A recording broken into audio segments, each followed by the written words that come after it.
Ano ang crossbreeding at bakit isinasagawa ang crossbreeding? Yan ang ating sasagutin at bigyan ng kaunting kaalaman dito sa video na ito.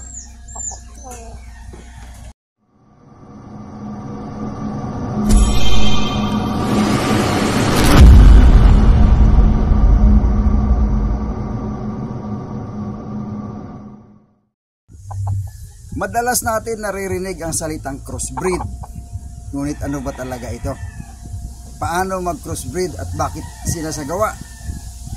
Ang pag-crossbreed ay ang pagpalahi ng dalawang lahi ng manok na magkaiba. Magkaiba ng linyada. Halimbawa itong aking hawak, ito ay crossbreed dahil ang nanay niya ay ibang lahi at ang tatay niya ay iba ring lahi. So, bakit ganito ang kanyang kulay? Siyempre, nagmula din doon sa kuha niya sa kanyang magulang ang kanyang kulay.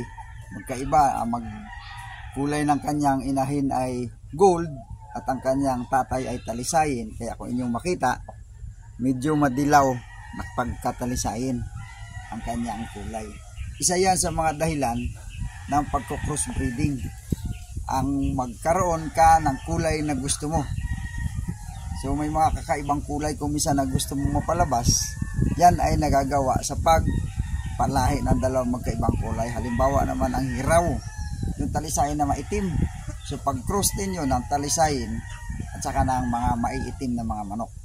So isa yan sa paraan o sa dahilan kung bakit nagko-crossbreed. Marami pang dahilan kung bakit nagko-crossbreed ang tao. Meron siyang nakikitang kakulangan sa manok na meron siya. Nahawak niya at ang kailangan niya, nakita niya naman doon sa isang lahi. So ipaghahaluin niya yung dalawang lahi na yan para makuha niya ang gusto niyang lahi. Halimbawa lang sa mga panabong na manok, yung tinatawag na sikat na cross ng roundhead hatch. Okay, ano ba talaga ang meron? Bakit pinapalahi nila yan? Ang hatch ay kilala sa matatapang at agresibo na uri ng lahi ng manok. Ngunit sinasabi nilang walang diskarte. Mantalang ang roundhead naman, matatalino, ngunit kulang sa tapang. Kung kaya pinaghahalo nila yan, dalawang yan, para mag-mix yung dalawang karakteristik ng dalawang manok na yon. At marami pang ibang paraan kung bakit nag-crossbreed. So may porsyento na lang yon, kung ilang percent, 50-50 cross ba, or 25-75, or mayroong iba na 3-way or 4-way cross or multiple cross pa. Maraming lahi. So depende yan. Actually ang mga manok na meron tayo ngayon ay resulta ng crossbreeding. Nagmula sa galing ng mga breeder. Nagkukross sila, palahi ng palahi hanggang sa nakuha nila yung kanilang gusto. So ganun lang naman yun kung bakit nagkukrossbreed. Ang dalawang karakteristik na gusto mo pagsamahin, pinagsama mo doon sa anak, although hindi 100% makita mo lumabas ka agad yan.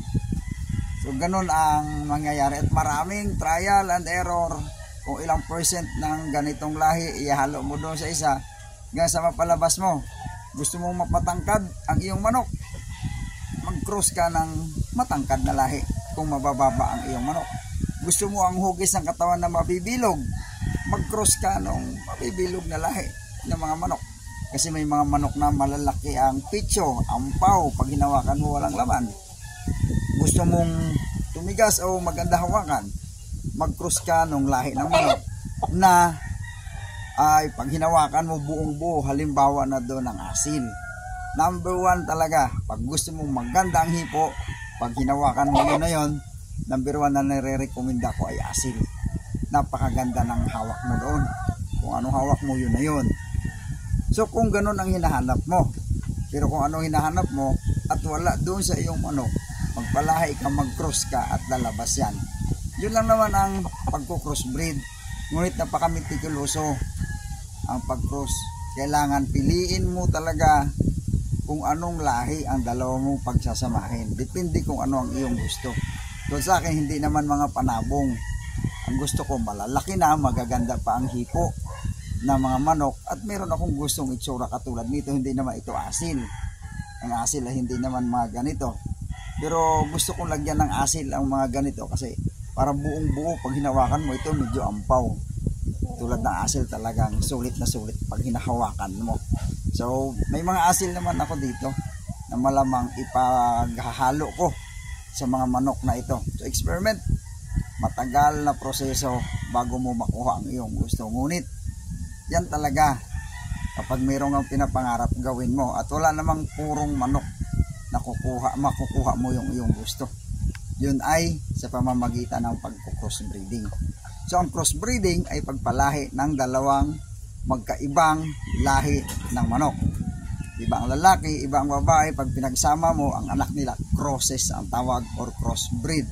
Ang tawag naman ng iba, kung ano ang linyada ng nanay at saka ng tatay, yun na yung anak mo. Brownie Dutch, Lemon Sweater, ay Kelso Claret, kung ano-ano pa, yan ang tawag nila sa mga panabong na mga manok.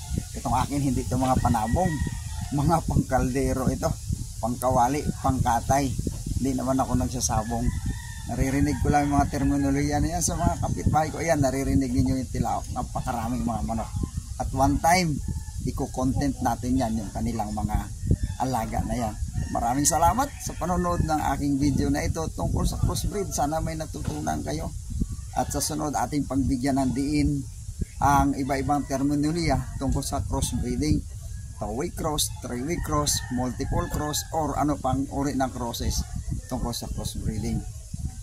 Have a happy day, everybody. Thanks for watching. Please don't forget to like and subscribe my channel. Have a good day.